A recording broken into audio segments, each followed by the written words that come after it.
వైపు చూసుకున్నట్లయితే Pushpa movie team నుండి బేభత్సమైనటువంటి అప్డేట్లు, ఒకవైపు చూసుకున్నట్లయితే గేమ్ చేంజర్ నుండి ఇంకా భరించలేనటువంటి అప్డేట్లు, ఈ విధంగా అప్డేట్ల మీద అప్డేట్లు వస్తూనే ఉన్నాయి. మొన్న చూసుకున్నట్లయితే కిసక్ సాంగ్ రిలీజ్ అయిందనమాట. మరి ఆ సాంగ్ నేను చూసుకున్నట్లయితే హైనా హైనా అని చెప్పి గేమ్ చేంజర్ నుండి ఒక సాంగ్ అయితే రావడం జరిగింది. రెండింటికి కంపారిజన్ చేద్దాం. అసలు రెండింటికి పెట్టినటువంటి పెట్టుబడి ఎంత, ఏ సాంగ్ ది బెస్ట్ ఉంది, ఏ సాంగ్ త్వరగా ఎక్కింది అనేటటువంటిది డీటెయిల్గా మాట్లాడుకునేటటువంటి ప్రయత్నం చేద్దాం.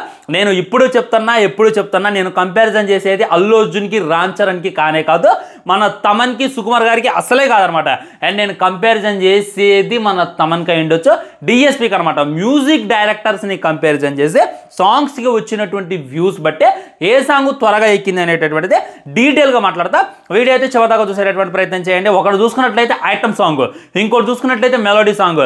అసలు దానికి దీనికి కంపారిజన్ ఏందిరా అంటే నా సామి సాంగ్తో కంపారిజన్ చేశారనుకోండి ఇక వద్దేగా మీరు తిడతారు. అందుకే నా సామితో కంపారిజన్ చేయకుండా రెండు లేటెస్ట్ సాంగ్స్ కాబట్టి ఈ రెండింటికి కంపారిజన్ చేసేటటువంటి ప్రయత్నం చేద్దాం. మొట్టమొదటిగా కిస్సక్క సాంగ్ గురించి మాట్లాడుకున్నట్టయితే రిలీజ్ అయిన ఫస్ట్ డేనే ఫుల్ తిట్టారబ్బా.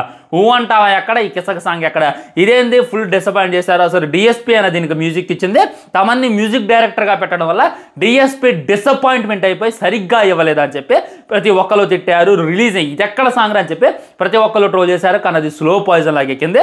ఇప్పుడైతే ఫుల్ ట్రెండ్ అవుతుంది. ఇన్స్టాగ్రామ్లో కూడా బాగా రీల్స్ వస్తున్నారు అనమాట. ఈ సాంగ్ ఏంద్ర మామ అంత బాగుంది అన్నారు. డిఎస్పీ నెవర్ డిసప్పాయింట్ అస్, ఆయన సాంగ్లన్నీ కూడా స్లోగా ఎక్కుతాయి అనేటటువంటిది రియాలిటీ. సో ఈ లాలా హైలానా చూసుకున్నట్లయితే అసలు రిలీజ్ గాంగులోనే బేభత్సంగా ఎక్కేసింది. స్లో పాయిజన్ లాగా కాదు, మొత్తం అదొక డ్రగ్స్ లాగా ఇమిడిపోయింది అనమాట. మార్కెట్లో కొన్ని స్టెరాయిడ్స్ ఉంటాయి అంటారు కదా, అదో రకమైనటువంటి స్టెరాయిడ్. వేరే లెవెల్, ఆ వాయిస్ అయినా లిరిక్స్ అయినా అబ్బబ్బబ్బబ్బా అసలు వంక పెట్టేది లేదు. అదిరిపోయింది సాంగ్. అది స్లోగా ఎక్కితే ఇది స్పీడ్గా ఎక్కింది. కానీ వ్యూస్ మీరు కంపారిజన్ చేసి చూసుకోండి, కిసక్కి సాంగ్కి మన హిందీలో బేభత్సమైనటువంటి వ్యూస్ ఉన్నాయి, తెలుగులో చూసుకున్నట్లయితే ఇంకా బేభత్సమైనటువంటి వ్యూస్ ఉన్నాయి. కానీ మన గేమ్ చేంజర్లో ఉన్నటువంటి లాలా హైన్ అన్న సాంగ్కి తెలుగులో ఓకే యావరేజ్ వ్యూస్, హిందీలో అయితే కనీసం ఒక 10 మిలియన్ దాకా కూడా వెళ్ళలేకపోయింది. ఇది కొద్దిగా నాకు షాకింగ్గా అనిపించింది. మరి వాళ్ళకి ఎక్కట్లేదా, వాళ్ళకి నచ్చలేదు అనేటటువంటిది అర్థం కావట్లేదు. ఆ తర్వాత లుక్స్ పరంగా మాట్లాడతా, Allu Arjun looks okay super అనమాట. రామ్ చరణ్ గారి లుక్స్ అయితే నాకైతే మగధీర గుర్తు వచ్చేసింది, వేరే లెవెల్ ఉన్నారు. అండ్ హీరోయిన్స్ని కంపారిజన్ చేద్దాం. శ్రీలీల చూసుకున్నట్లయితే బేభత్సంగా టాలెంట్ చూపించేటటువంటి ప్రయత్నం చేసింది, కాకపోతే అంత టాలెంట్ అయితే కనపలేదు అనమాట. అంటే ఎవరు కూడా అంత ఇది కావట్లేదు అనమాట. అప్పుడు సమంత చూసుకున్నట్లయితే వేరే లెవెల్ చూపించింది టాలెంట్, ఎగబడి చూశారు. కానీ శ్రీలీల చూపిస్తున్నప్పటికీ ఎందుకు జీర్ణించుకోలేకపోతున్నారు, సరిగ్గా తనకైతే అప్రిషియేషన్స్ అయితే రావట్లేదు అనమాట. ఓకే పర్లేదు చేసింది, కానీ ఇది లేదు. కానీ ఇందులో చూసుకున్నట్లయితే ఖైరా అబ్బబ్బబ్బో వాము మామూలుగా లేదబ్బా. తనని చూడడానికి సాంగ్ ఒక్కొక్కడు రిపీటెడ్ వర్షన్లో చూస్తున్నారు అనమాట. ఆ డ్రెస్సింగ్ స్టైల్ అయినా అసలు మన శంకర్ గారి హీరోయిన్స్ని మినిమం చూపిస్తారు అనమాట. ఉదాహరణకి ఐ మూవీలో చూసుకున్నట్టయితే అమీ జాక్సన్ ఎలా చూపించిండు ఆ రేంజ్లో అయితే చూపించిండు. ఆ డ్రెస్ స్టైల్ అయిన హీరోయిన్ అయితే మామూలుగా అయితే దాంట్లో అయితే డౌట్ పెట్టేది లేదనమాట. ఆ తర్వాత మ్యూజిక్ గురించి మాట్లాడుకోవాలంటే కిసక సాంగ్ మ్యూజిక్ ఏదైతే ఉందో పర్లేదు అబ్బా బాగుంది. ఇందులో అయితే ఇంకా మెలోడీ మ్యూజిక్ కాబట్టి దీని రెండింటిని మనం కంపారిజన్ చేయడానికి లేదు.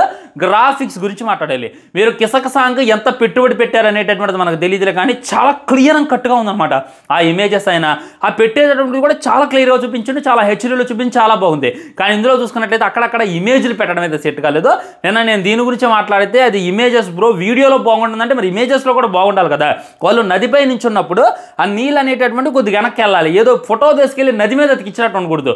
ఇది నేను చెప్పేది అనేటటువంటిది గుర్తుపెట్టుకోవాలన్నమాట. కాకపోతే శంకర్ గారు అయితే ఈ యొక్క సాంగ్లో డిసప్పాయింట్ చేసాడు, అక్కడక్కడ గ్రాఫిక్స్ని విఎఫ్ఎక్స్ని. సుక్కు గారు అయితే మినిమం న్యాయం అయితే చేపించేటటువంటి ప్రయత్నం చేస్తుండో, ఆయన ఈవెంట్లు రాకుండా చాలా కష్టపడుతుందని చెప్పి కూడా చాలా క్లియర్గా అర్థమవుతుంది. ఇంకొకటి ఏంటంటే పుష్పరాజ్ గారు ఒక ట్రెండ్ అయితే సెట్ చేసిండు, అదే రష్మిక గారిని ఈ విధంగా అంటాం. దాన్నే మనకి ఈ సాంగ్లో కూడా చూపించారనమాట. ఒకళ్ళు స్టార్ట్ చేశారు, ఇంకొకళ్ళు మన రామ్ చరణ్ గారు కూడా దాన్ని కంటిన్యూ చేశారు. ఇంకా ముందు ఈ యొక్క ట్రెండ్ని ఎంతమంది కొనసాగిస్తారు అనేటటువంటిది చూడాలి.